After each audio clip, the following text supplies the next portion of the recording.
Regarde cette scène. T'es dans ta chambre, tu changes juste le filtre de ton ventilateur Dyson que ton beau-frère t'a offert à Noël et tu dois mettre à jour l'application sur le téléphone de ta femme parce que le tien charge près de la porte d'entrée. Et voilà ce moment précis où une notification Snapchat apparaît à l'écran et tu lis ces mots qui vont exploser ta vie entière en une fraction de seconde. Je vais apporter le jouet spécial. Et ton cerveau comprend les mots, tu sais exactement ce qu'ils signifient, mais ton esprit arrête complètement de fonctionner comme si quelqu'un venait d'éteindre toutes les lumières à l'intérieur de ta tête. Et ta femme te demande ce qui ne va pas, après apparemment plusieurs minutes où tu fixes juste ce ventilateur Dyson sans bouger, sans respirer, sans exister vraiment. Laisse-moi te raconter cette histoire, parce que voilà le truc. Cet homme pensait avoir tout compris. Il pensait avoir construit quelque chose de solide avec sa femme pendant 17 ans de mariage. Pas d'enfants ensemble, mais 2 filles de sa femme qu'il a aidé à élever depuis qu'elles avaient 11 et 6 ans. Et pendant tout ce temps, il pensait qu'ils avaient cette communication ouverte, cette connexion profonde où ils pouvaient parler de tout, que ce soit les problèmes de travail ou juste la philosophie de la vie en général, assis sur leur canapé à discuter pendant des heures. Et il pensait qu'ils avaient une vie sexuelle épanouissante et intense, tous les deux en bonne forme, un mode de vie sain, et lui, il travaille dans le médical et fait des heures supplémentaires depuis 5 mois à cause de la situation mondiale, et elle travaille dans le conseil juridique et fait du télétravail depuis 5 mois aussi, ce qui a créé un peu de distance entre eux. Mais les jours où ils ne travaillent pas, ils sont soudés. Ou du moins, c'est ce qu'il croyait jusqu'à ce moment précis où ce ventilateur Dyson et son application à la con révèlent la vérité qu'il ne voulait pas voir. Alors, il change le filtre du ventilateur dans leur chambre, il demande à sa femme s'il peut utiliser son téléphone pour mettre à jour l'application et réinitialiser l'alerte de changement de filtre, et il remarque qu'elle a mis un schéma de déverrouillage sur son téléphone, ce qui est déjà bizarre en soi, parce qu'avant, elle n'en avait jamais. Mais il ne dit rien sur le moment, et pendant qu'il cherche l'application sur son téléphone, cette notification Snapchat apparaît et son estomac tombe immédiatement quand il lit ces quelques mots « Je vais apporter le jouet spécial ». Et tu sais ce qui est fascinant dans ce genre de moment, c'est que ton cerveau comprend instantanément la signification. Il sait exactement ce que ça veut dire. Mais ton esprit refuse d'accepter cette réalité parce que c'est trop douloureux, trop destructeur, trop en contradiction avec l'image que tu as de ta vie et de ta relation. Alors il reste juste assis là pendant plusieurs minutes à fixer ce ventilateur pendant que sa femme lui demande ce qui ne va pas. Et il se reprend et invente une excuse à propos du routeur IPN et de la façon dont le ventilateur communique avec l'application. Et si tu veux comprendre comment un seul message peut détruire 17 ans de mariage et pourquoi ces micro-décisions mènent toujours au désastre total, abonne-toi maintenant parce que cette histoire va devenir encore plus intense et douloureuse. Mais voilà where it gets really interesting. Il a un Chromebook sur lequel elle s'est connectée à Facebook la veille. Et il prend une semaine de congé en urgence. Et sa superviseure est cool. Et quand il lui explique ce qu'il a découvert et ce qu'il doit faire, elle comprend qu'il va avoir besoin de ce temps. Et il passe toute la nuit à lire ses conversations pendant qu'elle part au bureau ce matin-là. Et il s'assure que l'historique de localisation Google est activé et que la fonction « Localiser mon téléphone » fonctionne, parce que maintenant, il est devenu cette personne suspicieuse et paranoïaque qu'il n'a jamais été. Il ne peut même pas se regarder dans le miroir tellement il se dégoûte d'être devenu ça. Mais en même temps, il sait qu'il doit découvrir la vérité complète, même si ça va le détruire encore plus. Elle ne sait pas qu'il a vu cette notification de message.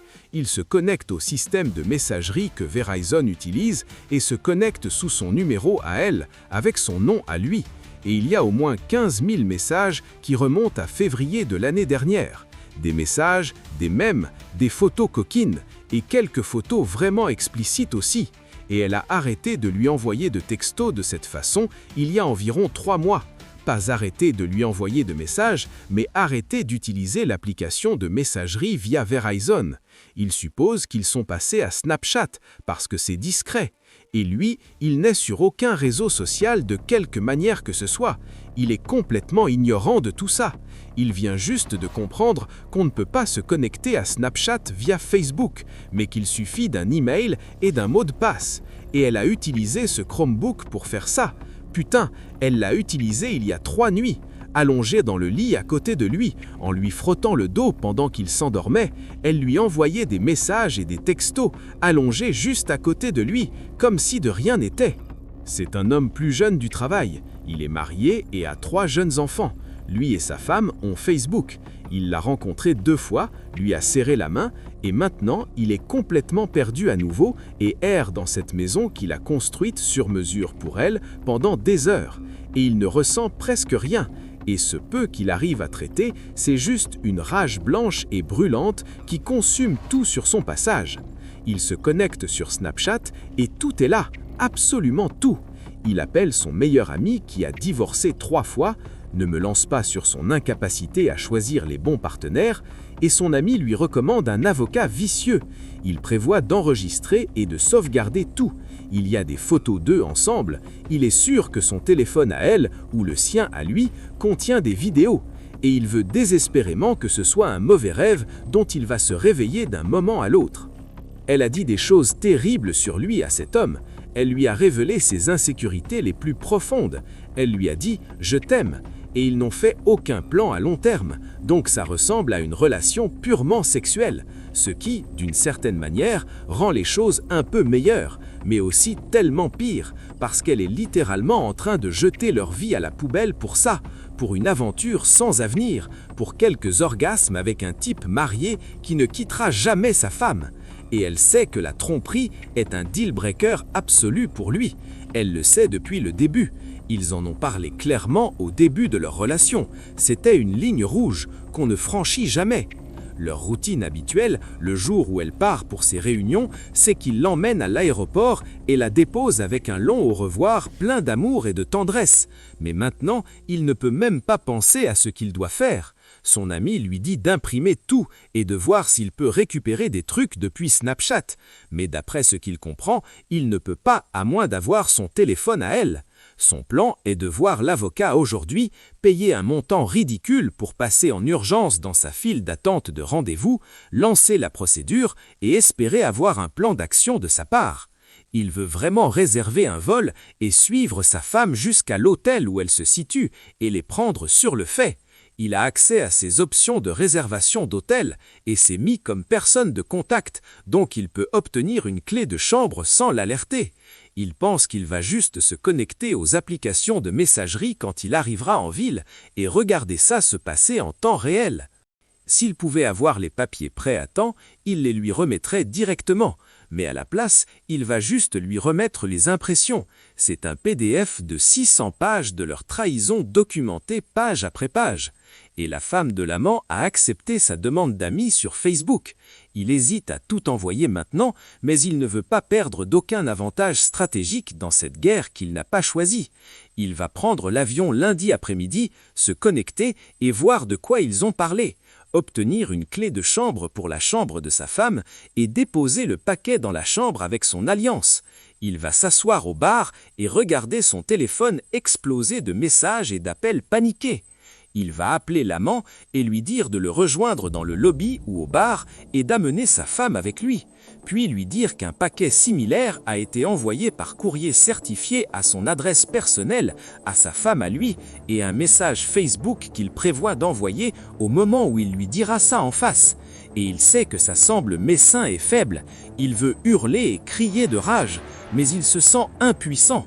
Ce matin, tout ce qu'il a pu faire, c'est lui donner un petit baiser sur la joue en guise d'au revoir. Il ne peut réellement pas la regarder dans les yeux. Maintenant, il doit d'une manière ou d'une autre tenir jusqu'au week-end sans s'effondrer complètement. Et puis, il trouve le jouet spécial. Garde à l'esprit qu'ils ont tout un coffre plein d'accessoires pour adultes dans leur chambre. C'était déjà dans son bagage arrive à elle. C'est un de ces vibrateurs télécommandés, ceux qui peuvent être contrôlés par une application sur téléphone. Ça a l'air expité et sophistiqué, comme si elle avait investi dans du matériel de qualité pour tromper son mari avec style. Et elle a rendez-vous avec l'avocat dans 90 minutes pour commencer à détruire officiellement leur mariage. Si tu veux voir comment cette confrontation va exploser et pourquoi l'avocat va lui dire d'abandonner son plan de confrontation hollywoodienne, abonne-toi maintenant parce que ce qui va suivre va te montrer pourquoi la vengeance ne donne jamais la satisfaction qu'on imagine. Il rencontre l'avocat et elle est en fait gentille et, osons le dire, compatissante avec lui. Elle lui dit clairement que son travail à elle, c'est de le représenter dans ce combat pour son avenir. Et son travail à lui, dans tout ça, c'est de lui dire la vérité complète et de ne pas rendre son travail plus difficile. Il va chez Kinko's et imprime le fichier entier. Ça coûte 534 $ en couleur parce qu'il veut que les photos ressortent bien. Et un grand merci à Chris chez Kinko's pour ne pas avoir fait de scène quand les photos nues ont commencé à sortir de l'imprimante. Chris lui demande de quoi il s'agit, alors il lui explique, et Chris est choqué, mais lui serre la main et dit « désolé ». Il rentre chez lui et s'écroule pour dormir environ 3 heures et sa future ex-femme rentre vers 19h30 comme d'habitude. L'avocat lui a dit d'oublier toute confrontation hollywoodienne dans un bar d'hôtel parce que ça aurait l'air assez fou et ne servirait à rien du tout. Donc désolé pour tous ceux qui voulaient le grand drame. Elle a raison. En fin de compte, il y a 2 routes à prendre avec le divorce, contester ou non contester. Elle dit qu'il devra notifier sa future ex-femme qu'il a engagé un avocat et pour procéder, sa future ex-femme devra soit contester le divorce, soit ils passeront par la médiation et déposeraient à partir de là. Donc elle rentre et il y a environ 2 heures, il lui demande s'il y a quoi que ce soit qui se passe dont elle voudrait parler, elle dit rien d'autre que les élections. Puis elle demande ce qu'il tracasse. Il voulait pleurer mais honnêtement, il n'avait plus de larmes. Il dit qu'il était curieux de savoir pourquoi elle avait un vibrateur télécommandé dans ses bagages. Et le regard sur son visage était en fait plus révélateur que n'importe quoi qu'il ait jamais vu. Elle avait l'air paniquée, pâle. Elle a commencé à respirer plus vite, à transpirer comme si son corps trahissait sa culpabilité avant même qu'elle ouvre la bouche. Il demande pourquoi elle aurait quelque chose comme ça, qui a le code et l'application pour le contrôler. Elle bégaye et les larmes commencent à couler. Et pendant qu'il sort ses 3 classeurs pleins d'échanges de textos, il demande si la femme de l'amant l'aurait. Elle pleure et supplie qu'elle peut expliquer. Il dit qu'elle a 5 minutes pour le faire. Et bien sûr, elle ne peut pas. Il lui dit que son avocat lui a dit de lui dire. Il lui dit aussi de partir. Elle crie que c'est sa maison aussi. Il lui dit calmement que peut-être, mais il va notifier tout le monde de son aventure et de sa trahison. Que même les filles vont savoir. Où elle peut partir maintenant et trouver un logement pour le moment. Merde, elle va être à sa conférence de travail pendant 1 semaine de toute façon. Elle est sans voix. Il ouvre calmement Facebook et lui montre le profil de la femme de l'amant. Il dit « Tu veux que je lui dise ou tu vas le faire maintenant ?» Des larmes et des gémissements et des supplications avec des « je t'aime » et « ce n'était pas censé aller si loin ». Puis sa préférée « Tu ne peux pas faire ça ». Il dit « Bien, on dirait que je le fais ». Et pendant qu'il envoie à la femme de l'amant un message avec le fichier de leurs escapades, il le préface avec des excuses et une brève explication. Il n'a pas encore eu de nouvelles d'elle.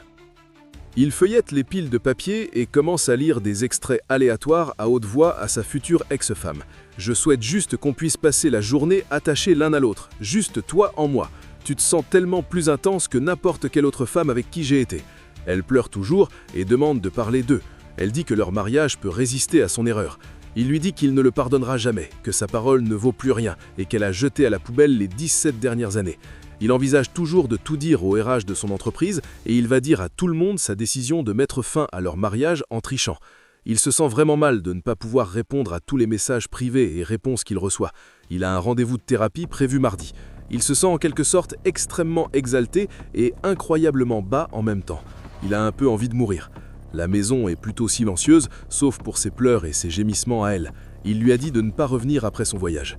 Il envoie actuellement des demandes d'amis et essaie de mettre tout le monde de son côté. Il va juste tout envoyer à tout le monde comme ça. Il va attendre le matin pour appeler les filles. Il les a élevées depuis qu'elles avaient 11 et 6 ans. Ce sont des femmes maintenant, 28 et 23 ans. Il ne sait pas quoi leur dire ou comment gérer ça avec elles.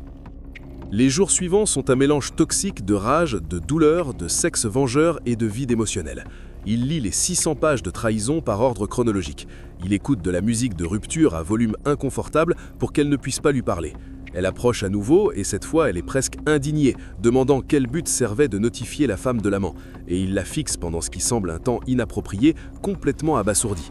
Il lui dit clairement que, au moins, elle, la femme de l'amant, aura la chance de prendre une décision éclairée sur son avenir au lieu de faire des compromis et des sacrifices pour quelqu'un qui la trahirait si égoïstement.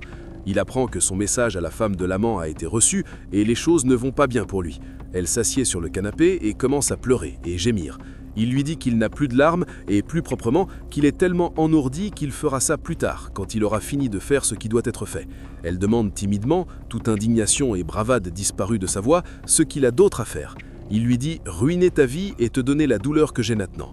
Il lui dit que si elle avait le moindre respect pour lui ou l'aimait, elle ouvrirait son téléphone et lui montrerait tout. Elle refuse et dit que ça n'a pas d'importance et que tout ce qu'il fera, c'est le retenir contre elle. Il trouve les documents d'embauche des ressources humaines de son entreprise, à elle, ils ont une ligne de conformité d'entreprise et il appelle et laisse un message détaillé. Sa future ex-femme et l'amant ont discuté d'informations clients qui contenaient également des informations de santé protégées avec un système de messagerie non sécurisé et non approuvé. Il les informe également qu'elle était sa superviseure sur 2 projets pendant une période qui correspond aux messages sexuellement inappropriés. Et enfin, il dit qu'ils ont utilisé leur téléphone subventionné pour transmettre du matériel pornographique, photos, textos, vidéos. C'était un gros non-non. Toute sa vie, il s'est vu comme un homme paisible et rationnel, mais ça a brisé cette partie de lui. Il ne sait pas d'où vient toute cette hallelle. Il est quelque peu inquiet, genre est-ce que ça va arrêter ?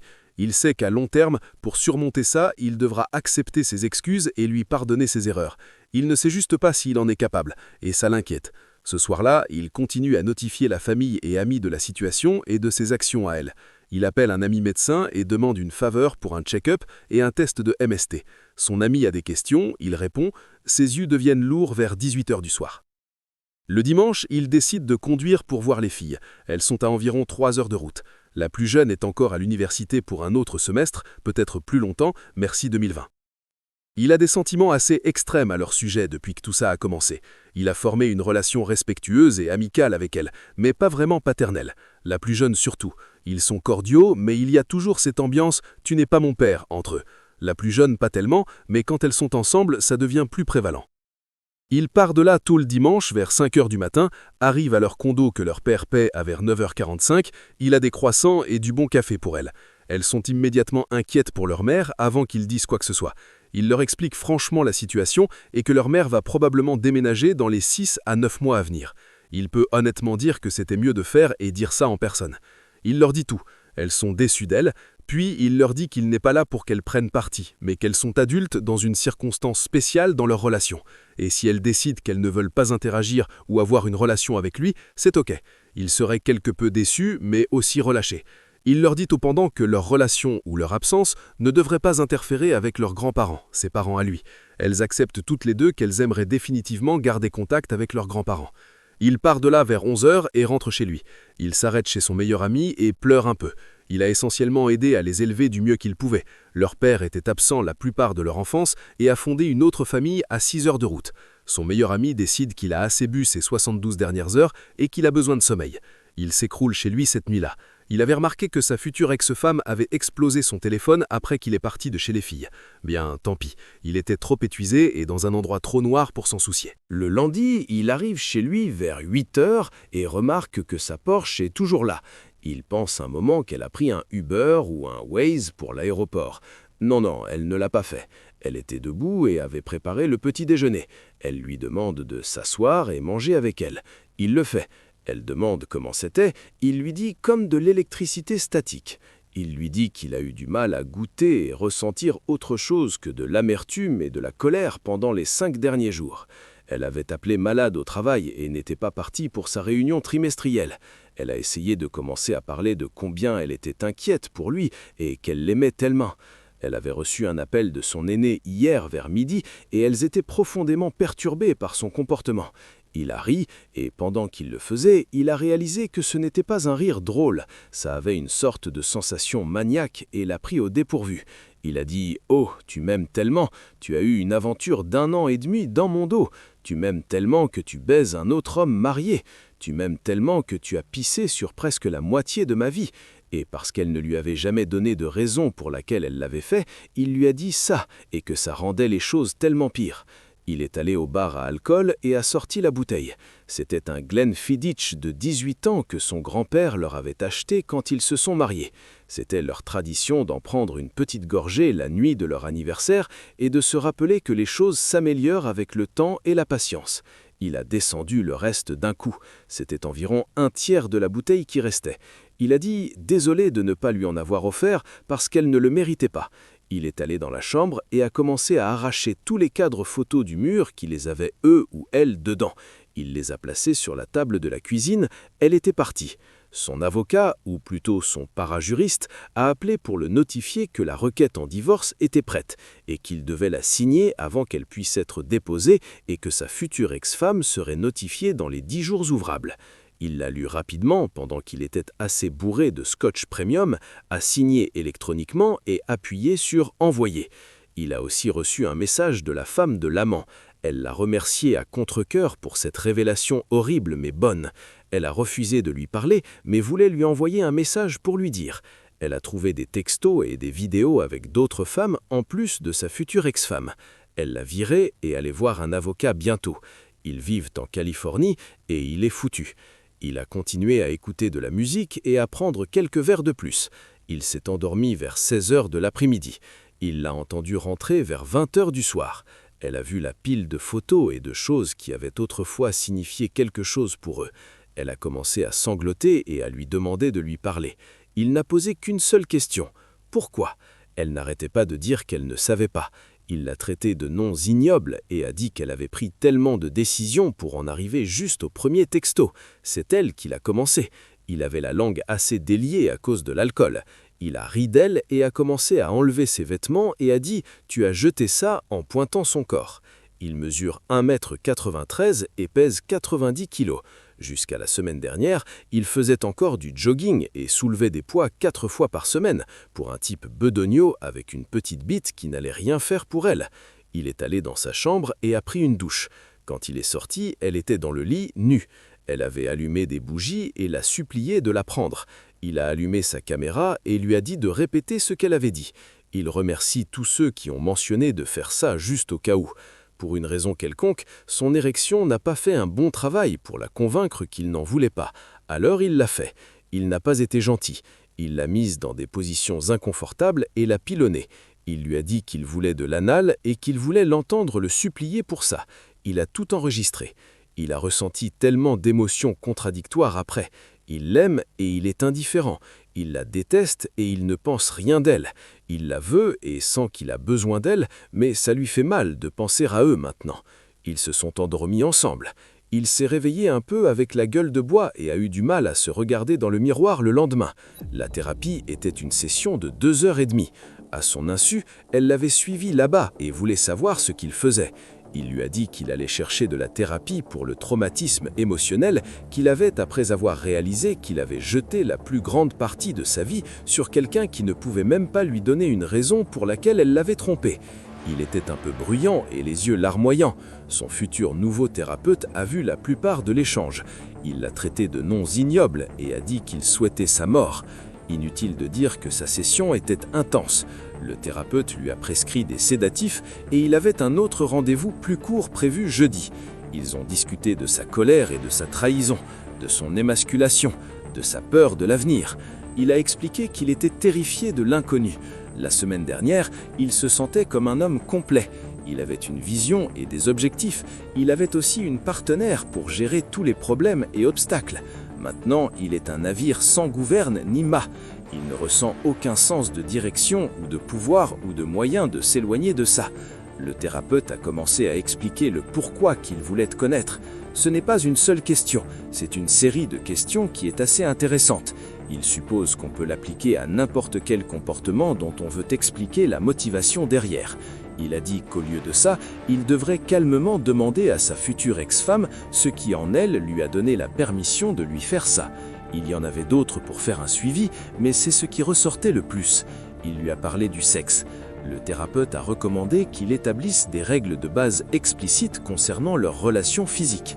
Il a finalement recommandé qu'il ne le fasse plus. Cela confondrait et exacerberait énormément, à moins que la réconciliation soit son objectif. Il a pleuré, il a hurlé de rage, il est parti épuisé. Sa future ex-femme était toujours dehors qui l'attendait. Il est passé devant elle et n'a pas répondu à ses questions et supplications. Il a reçu un appel du cabinet du médecin pour se faire tester et est allé à ce rendez-vous. Il lui a raconté la version courte. Le médecin a recommandé d'arrêter de boire et de prendre les sédatifs prudemment. Il est rentré chez lui et a continué à retirer ses affaires de la maison et à les mettre en carton. Il a décidé qu'il déménagerait.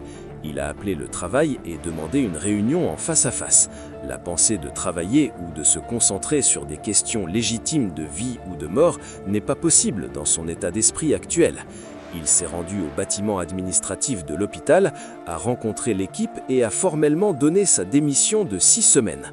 Il a un travail tellement spécialisé de niche que 6 semaines est une courtoisie minimale.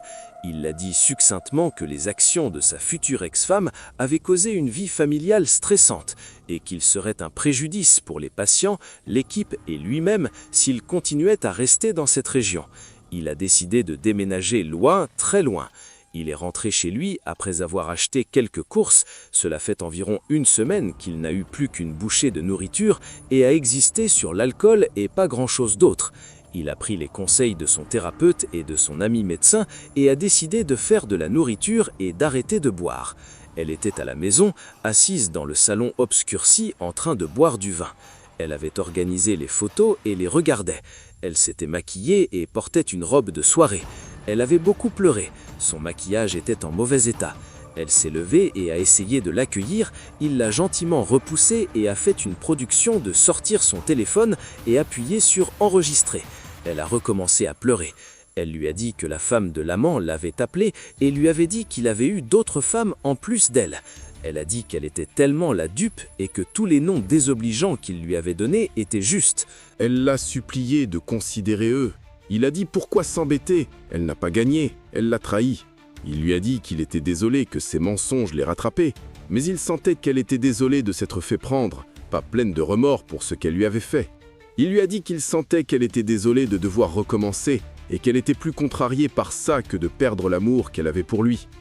Il lui a dit qu'elle avait abandonné son amour pour lui ou pour eux il y a 2 ans quand elle a décidé de faire ça. Il a continué à en remettre une couche. Il l'a informé de son appel à la ligne de conformité d'entreprise et des règles spécifiques qu'elle avait enfreintes. Il n'a pas élevé la voix ni agi en colère. Il tremblait un peu, mais c'était comme si tout le quittait d'un coup. Il se sentait exalté et tellement bas en même temps. Il se sentait vide quand il a eu fini. Il a rangé les quelques courses qu'il avait achetées et s'est fait un petit sandwich, puis est allé au lit. Elle était là encore. Il a sorti son téléphone et il lui a dit avec l'enregistreur en marche ce dont son thérapeute avait parlé concernant le sexe. Garde à l'esprit qu'en 17 ans, il ne se souvient pas d'une fois où il a refusé ou décliné le sexe avec elle. Il lui a demandé de partir et de dormir dans la chambre d'amis. Elle a refusé. Il a dit « Bon, alors j'irai moi ». Si cette histoire t'a montré comment une seule décision détruit tout ce qu'on a construit pendant des années, abonne-toi maintenant pour ne jamais rater nos analyses des moments qui changent une vie, parce que comprendre ces mécanismes pourrait te sauver d'une douleur similaire un jour. Il s'est réveillé et elle était recroquevillée à côté de lui. Il s'est retiré et a fait quelques exercices légers. Il travaille sur son CV et envoie des candidatures. Il pourrait travailler à Seattle d'ici la fin de l'année. Il aime ses parents et va regretter d'être à 20 minutes d'eux, surtout qu'ils vieillissent. Mais il ne peut pas rester dans cette ville. La pensée de la croiser après que tout soit fini n'est pas quelque chose qu'il veut envisager. Il veut être libre et n'avoir aucun rappel de son sentiment de perte et de sa vie de compromis. C'était une journée plutôt fade et il a plu par intermittence pendant la plus grande partie. Il a retrouvé son meilleur ami et lui a fait un résumé pendant un dîner tôt. Ils ont décidé de ne pas boire. Son avocat a dit que son déménagement n'affectera pas le résultat des finances. Il va vivre de ses congés payés jusqu'à la fin octobre et utiliser sa moitié de leurs économies liquides pour déménager et s'installer. Il se sent vide et il essaie de rire de ses blagues drôles, mais c'est un effort. Il se retrouve continuellement dans un vide profond qui a une attraction si puissante. Il n'a jamais pensé à mettre fin à sa propre vie, mais ces derniers jours ou nuits, il a eu des rêveries de ce que ce serait s'il n'était pas là. Il va le dire à son thérapeute demain. Sa future ex-femme est allée à la bibliothèque. Il surveille via Google et lit des livres sur les relations. Il a lu Chump Lady, c'est du bon contenu. Elle a reçu un appel de son travail. Il a écouté aux portes une petite partie, mais il sait qu'elle a une réunion demain, malgré qu'elle prétende être malade. Elle était au lit encore, comme les dernières nuits. Il est tellement en conflit. Il veut juste ressentir quelque chose, mais il ressent si peu sauf la haine et le ressentiment pour elle, que le seul sexe qu'il veut est sadique. Il admettra que pendant le sexe abusif qu'ils ont eu lundi, il a ressenti presque une euphorie de coureur, mais il y a eu un crash et le lendemain, il était en colère contre lui-même. Il doute de lui-même un petit peu quant à ne pas vouloir la récupérer. Il sait qu'elle a merdé énormément, mais il ne sait pas s'il peut oublier ça ou le pardonner. Il est un foutu emmêlé. Il lui a dit les règles de base avec son téléphone en train d'enregistrer concernant le sexe. Il lui a dit que c'était un lien hystérique et pas sain. Il lui a dit qu'il n'allait pas être gentil ou se soucier de ses sentiments ou besoins pendant. Elle avait les yeux larmoyants et a hoché la tête en comprenant. Elle a dit doucement qu'elle le méritait. Puis elle s'est retournée et s'est mise à quatre pattes. Il s'est réveillé avec elle en train de le câliner. Il est resté allongé un moment et a entendu son schéma de respiration changer. Il pouvait sentir qu'elle le regardait. Il a demandé avec son dos tourné vers elle de quoi allait parler sa réunion. Elle a dit que c'était un représentant des RH et que ça allait être probablement mauvais. Il a dit « ouais ». Elle a demandé ce qu'elle pouvait faire pour les rendre égaux à nouveau. Il a dit « rien ». Elle a offert une Ulite Morier à un mariage ouvert de son côté à lui. Elle ne poursuivrait personne, mais lui pourrait. Il a ri doucement. Non, il ne lui fait pas confiance. Elle a dit que c'était juste. Ils ont eu cette conversation avec son dos à elle. C'était plus facile que de la regarder. Il se met en colère quand il voit son visage. Il a demandé ce qu'il avait fait dans ce mariage qui l'avait rendue si malheureuse qu'elle avait fait ça. Elle a dit qu'il était au-delà de génial. Il a ri à nouveau. Eh bien, évidemment, ça n'a pas d'importance. Elle a dit que c'était une aventure, comme si elle vivait de la montée d'adrénaline. Elle n'a pas réalisé jusqu'à ce qu'il soit trop tard que si elle se faisait prendre ou que quelque chose tournait mal, tout le monde serait blessé. Elle a dit que c'était un énorme soulagement et une douleur inoubliable quand il l'a confrontée. Il s'est levé et leur a préparé le petit déjeuner.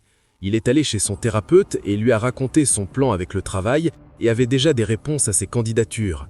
Il lui a tout raconté sur sa future ex-femme et le sexe. Ils ont discuté de ses pensées suicidaires et parlé du processus impliqué avec elle. Encore une fois, il ne jugeait pas. Il voulait juste qu'il ne soit pas confus ou s'il ne comprenait pas, qu'il s'arrête et traite. C'était seulement une session d'1h55 et il a ressenti ce calme bizarre à nouveau comme si rien n'avait d'importance pour le moment. Tout existe simplement. Quand il est rentré chez lui, elle était assise dans le salon.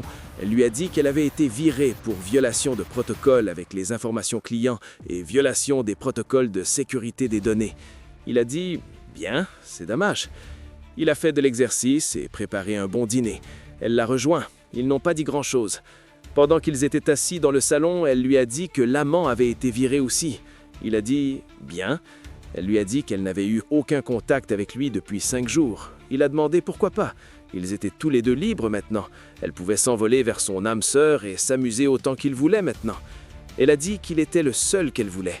Il a dit « Non, tu m'avais entièrement et ce n'était toujours pas assez ». Il lui a dit qu'en presque 20 ans de travail et leur relation, il avait été approché et dragué trop de fois pour les compter. Il avait réussi à ne pas tomber amoureux de qui que ce soit d'autre. Maintenant, il est tellement amer et en colère à cause des compromis qu'il a faits. Elle a demandé quel compromis. Il lui a dit son envie d'aller à l'école de médecine, mais décider de se marier et être stable. Son ne pas vouloir d'enfants, mais parce qu'il faisait partie d'elle, il les a acceptés et a fait des compromis. Il a dit « J'ai fait ces compromis pour notre amour, mais évidemment, j'avais mal placé ma confiance et mon amour en elle. » Il lui a dit que s'il pouvait remonter dans le temps, il dirait au lui de 26 ans de la laisser passer. Elle a demandé à nouveau ce qu'elle pouvait faire pour les ramener ensemble. Il lui a dit qu'il ne fera plus jamais de compromis pour elle et que ça signifie qu'ils ne peuvent vraiment pas avoir une relation saine. Il lui a dit qu'il ne l'aimera plus jamais et qu'au mieux, il la traiterait comme un jouet sexuel. Sinon, elle ne figurerait pas dans ses plans ou ses pensées. Il lui a dit qu'il y a juste une semaine, elle était la première personne à laquelle il pensait quand il se réveillait et la dernière personne à laquelle il pensait quand il s'endormait. Maintenant, ça fait trop mal de penser à elle. Il va s'éloigner de tout ça. Il sent que ça commence à constamment lui rappeler de choses. Il ne peut pas assez remercier ces gens gentils avec qui il a pu discuter et qui ont partagé leurs douleurs et leurs histoires qui l'ont aidé. Ça a été dans l'ensemble une bonne chose pour lui de faire, mais il continue à rejouer des choses et des sentiments dont il préférerait juste s'éloigner. Il reste confus sur ce qu'il veut. Il ne sait pas s'il sera jamais 100% sûr de quoi que ce soit avec elle à nouveau. Il a des rendez-vous bi-hebdomadaires pour les 4 prochaines années avec son thérapeute. Voilà la vérité brutale sur ce qui se passe quand 17 ans de mariage explosent à cause d'une notification Snapchat sur l'application d'un ventilateur Dyson. Quand une femme décide que l'excitation d'une aventure vaut plus que l'homme qui a construit une maison sur mesure pour elle, qui a élevé ses filles qui n'étaient pas les siennes, qui a sacrifié l'école de médecine pour elle. Et maintenant, cet homme est brisé, engourdi, oscillant entre rage sadique et vide existentiel, contemplant le suicide, ayant du sexe vengeant qu'il regrette immédiatement après, démissionnant de son travail spécialisé, planifiant de déménager à l'autre bout du pays juste pour ne jamais risquer de la croiser dans la rue, et elle est virée, l'amant est viré, la femme de l'amant découvre qu'il avait d'autres femmes aussi, tout le monde est détruit, et pourquoi ? pour une montée d'adrénaline, pour se sentir vivante, pour cette illusion toxique que l'herbe est plus verte ailleurs alors qu'elle avait déjà tout ce dont elle avait besoin à la maison.